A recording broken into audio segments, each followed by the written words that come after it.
Hi guys, I'm Max Taylor and I am of course the editor of Caravan World, and for those of you who don't know and you don't recognise this fine little beast beside me, this is Ruby, and she is my 80 series project four-wheel drive. She's a family tourer slash tow vehicle and I reckon she's a beauty, so bear with me. I'm just going to give you a little bit of a tour of the vehicle, tell you about the things that I've done. You know what, come along for the ride. So why did I buy Ruby? Well, look, to be honest guys, I'm a bit of a four-wheel drive tragic, and look, caravans too, don't get me wrong. I picked Ruby up from a wholesaler actually in regional Victoria, and they were offloading her for a song, so I took the opportunity to snap her up. She had less than 240,000 kilometres on the clock. It's a late 93 GXL 4.5 litre petrol engine. So look, it's a really nice engine, although a couple of months after I bought it, I did have some mechanical issues, which, to be perfectly honest, are pretty depressing. It had, you know, all sorts of mechanical inspections, as you do when you buy a second-hand vehicle. Two separate mechanics signed off on it and said, yep, good to go. A couple of months later, head gasket blows. You just can't read these things sometimes. You know, you can do all the homework in the world and sometimes these things happen. I took it to a mechanic who I really trust. He was able to sort out the issue for me, and look, she's been really, really good ever since. I'm very, very happy with the way the engine performs. Things like the suspension, I did know from the outset that that was going to have to be replaced. It was basically riding on the springs. The shockers were leaking. Look, the suspension was shot.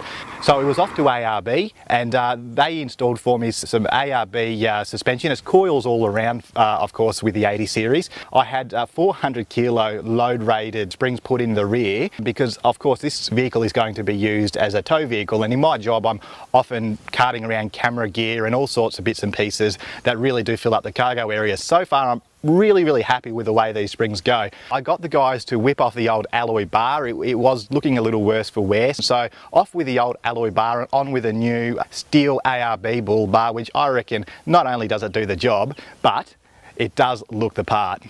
I don't know if you guys know this, but the 80 series, well, at least in my experience, the high beams really don't do the job. So I decided to fit a new set of Narva HID driving lights, and I haven't actually used these yet. I only fitted the lights yesterday, and guys, it was honestly the easiest thing I did all week. The 80 series, it's a negatively switched vehicle, which is a la-di-da way of saying that it's a pain in the bum to install driving lights, but not with the Narva system. It's sold as a separate accessory, but you really got to go and buy the special Narva wiring harness. It just makes wiring in the light a breeze. It literally is a plug and play system. The tyres that were on Ruby when I bought it were this sort of hodgepodge of different brands and makes and patterns, and that was just no good. I mean, there was only a couple of mil tread left anyway, so they just had to go. I chose some Bridgestone Jeweller all-terrains.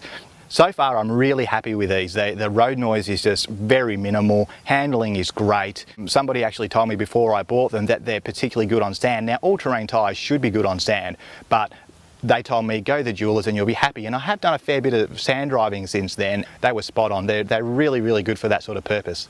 Now, the factory radio was, to be perfectly honest, a piece of junk. It's this double DIN sized in-dash tape deck. The display was shot. It had to go.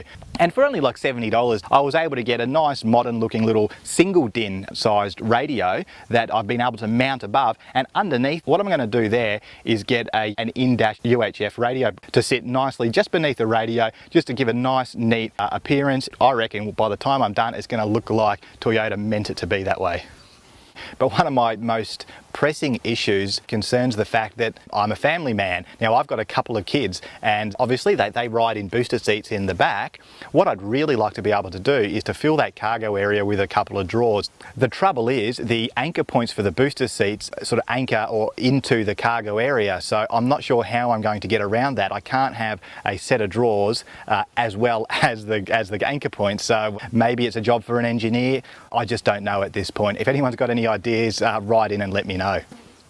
If any of you out there are thinking, you know, geez, I want to buy a new caravan, but I just can't afford a new tow vehicle, look, don't be discouraged. There are fantastic bargains on the internet. Secondhand is not a bad way to go if your budget is limited. Of course, you've got to do your homework, but think of it this way. A new tow vehicle, say a Pajero, $60,000+, I've spent $12,000 getting Ruby up to scratch. Her performance as a tow vehicle is quite good. Look, obviously I can't go whacking a big 3-ton caravan on the back. The car's just not rated for that. But I knew that when I bought it, and I think that's really, really important. You've got to understand the capabilities of the vehicle before you buy, so that there's just not going to be any surprises along the way. Some of you might have been following Ruby's progress in the pages of Caravan World. Keep your eye out. There's always a feature about, I'm always doing something to this old girl, so keep your eye out, and I'll see you out on the tracks.